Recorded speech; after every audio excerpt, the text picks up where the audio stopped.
Indonesia nggak akan jadi negara maju. Masa iya sih, Cis? Coba kita simak argumennya, Cis, ya. Indonesia itu nggak akan jadi negara maju. Jadi kalian nggak usah ngimpi kita bakal jadi negara maju, karena itu nggak mungkin, mustahil ya. Saya punya argumen untuk itu. Jadi sebelum kalian marah, dengarkan dulu argumen saya. Indonesia kan menganut sistem demokrasi, di mana yang paling banyak dipilih itu yang menang, gitu.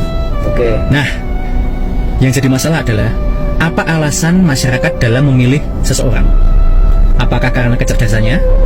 Apakah karena public speakingnya bagus? Apakah karena visi misinya yang bagus? Enggak. Bukan itu alasan masyarakat memilih. Jadi, yang saya perhatikan, kalau ada sosok yang viral, masyarakat suka. Ada sosok yang lucu, masyarakat suka. Ada sosok yang seru, masyarakat suka. Nah, yang paling disukai oleh masyarakat apa? Amplop serangan fajarnya tebal. Lucunya apa?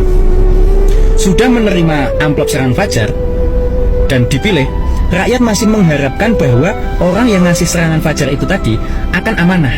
Kan konyol. Mereka ingin dipilih dengan cara nyogok kalian, tapi kalian berharap dia bisa amanah dalam mengemban tugasnya. Ya nggak mungkin lah, Oneng.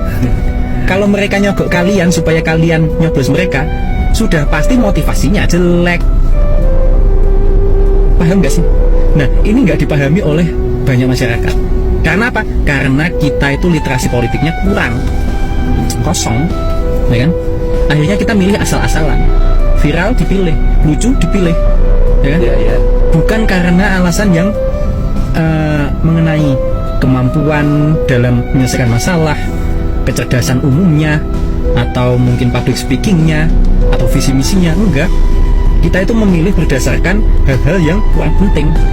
Lah, kalau seandainya kita memilih hanya berdasarkan viral dan seru kayak gitu, ya nggak akan menjanjikan calon-calon seperti itu. Makanya kita nggak akan maju.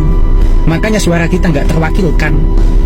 Nah, seandainya ada literasi politik di SMA, minimal di SMA gitu, nanti itu kita itu jadi punya gambaran bagaimana cara memilih calon pemimpin atau calon wakil kita, sehingga kita punya satu nilai yang tetap mengenai kriteria calon pemimpin atau calon wakil rakyat.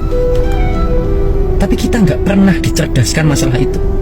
Kita nggak pernah diberi literasi politik masalah itu. Kenapa kita nggak pernah dikasih? Kenapa nggak pernah masuk kurikulum di sekolah mengenai literasi politik?